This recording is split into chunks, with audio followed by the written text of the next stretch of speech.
నమస్తే. మీ ఇంట్లో పూజ, వ్రతం, బారసాల, అన్నప్రాసన, సత్యనారాయణ వ్రతం, వివాహం లాంటి ఎలాంటి శుభకార్యానికి కావలసిన పూజా సామాగ్రి అయినా, పురోహితులైన www.epoojastore.com ద్వారా మీ ఇంటి వద్దనే పొందవచ్చు. మరిన్ని వివరాలకి 8096838383కి కాల్ చేయండి. తదుపరి మిథున్ రాశి. మిథున్ రాశి వారికి ఈ వారం చాలా అనుకూలంగా ఉంది.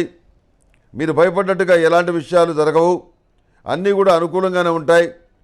దైవానుగ్రహం కోసం ఎక్కువగా పాకులాడతారు. దైవం అనుకూలించాలని, దైవం అవకాశాలు కల్పించాలని ఎక్కువగా మనసులో ప్రార్థిస్తారు. మీ వేదనని భగవంతుడు ఆలకిస్తాడు. మంచి అవకాశాలు మీకు కలిగే విధంగా ఆయన దారి చూపిస్తాడు. భగవంతుడు చూపించినటువంటి అవకాశాలు ఏవైతే ఉన్నాయో వాటిని సద్వినియోగం చేసుకుంటారు. క్రమశిక్షణాయుతమైన జీవితాన్ని కలిగి ఉంటారు. దురభ్యాసాలకి, విందులకి, వినోదాలకి దూరంగా ఉండాలని చెప్పి నిర్ణయించుకొని దాన్ని అమలు చేస్తారు. విద్యా సంబంధమైన విషయాలు, వివాహ సంబంధమైన విషయాలు, ఎగుమతి దిగుమతి వ్యాపారాలకు సంబంధించిన అంశాలు, వ్యవసాయ సంబంధమైన ఉత్పత్తులు కొనుగోలు చేసేటటువంటి వారికి అంటే దళారులకి చాలా అనుకూలంగా ఉంది. పండించినటువంటి రైతులకి చాలా పంటలకు సంబంధించి గిట్టుబాటు ధర లభించకపోవచ్చు, లేకపోతే ఆశించినటువంటి లాభాలు రాకపోవచ్చు. నోటి దాకా వచ్చినటువంటి అన్నం నోట్లోకి వెళ్లకుండానే కిందకి జారిపోయేటటువంటి పరిస్థితి గోచరిస్తుంది. ఈ పరిస్థితులను దృష్టిలో పెట్టుకొని తెలివిగా నిర్ణయాలు తీసుకోండి. పెద్దవాళ్ళ సలహాలు తీసుకుంటే, నిపుణుల సలహాలు తీసుకుంటే మీకు చాలా ప్రయోజనం కలుగుతుంది. అదేవిధంగా స్త్రీల వల్ల విభేదాలు ఏర్పడేటువంటి అవకాశం గోచరిస్తుంది. వీలైనంత వరకు అలాంటి తగాదాలకు దూరంగా ఉండటం మంచిది. మీ వైపు న్యాయం, ధర్మం ఉన్నప్పటికీ కూడాను ఇష్టం వచ్చినట్టుగా మాట్లాడి మీ పరువు తీయాలని, ఏదో విధంగా మిమ్మల్ని అపఖ్యాతి పాలు చేయాలని ప్రయత్నాలు చేసేటువంటి వాళ్ళు పోగవుతారు. వాళ్ళకి దూరంగా ఉండండి. సంతాన సంబంధమైన విషయాలు చాలా సానుకూలంగా ఉన్నాయి. వాళ్ళు మంచి అభివృద్ధిని సాధించగలుగుతారు. విద్యా సంబంధమైన విషయాలు కూడా సానుకూలంగానే ఉన్నాయి.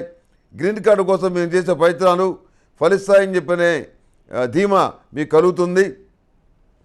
విదేశాల్లో చదువుకోవడానికి మీరు చేసేటువంటి ప్రయత్నాలు ఏవైతే ఉన్నాయో అవి సానుకూలపడతాయి.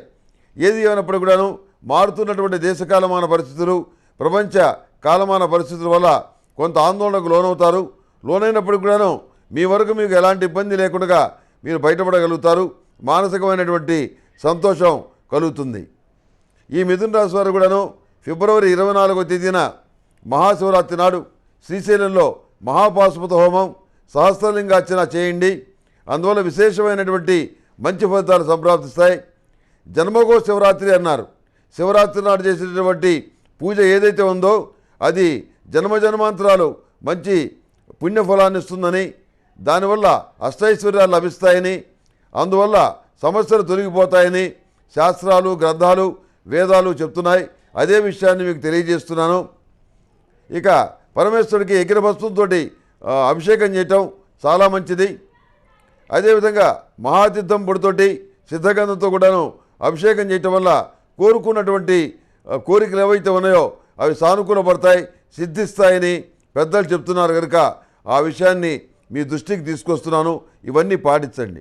ఈ మిథున రాశి వారికి లైట్ గ్రీన్ కలర్ బాగుంటుంది. అదృష్ట సంఖ్య 8.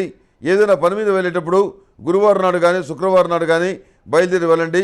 సానుకూలమైనటువంటి ఫలితాలు సంప్రాప్తిస్తాయి.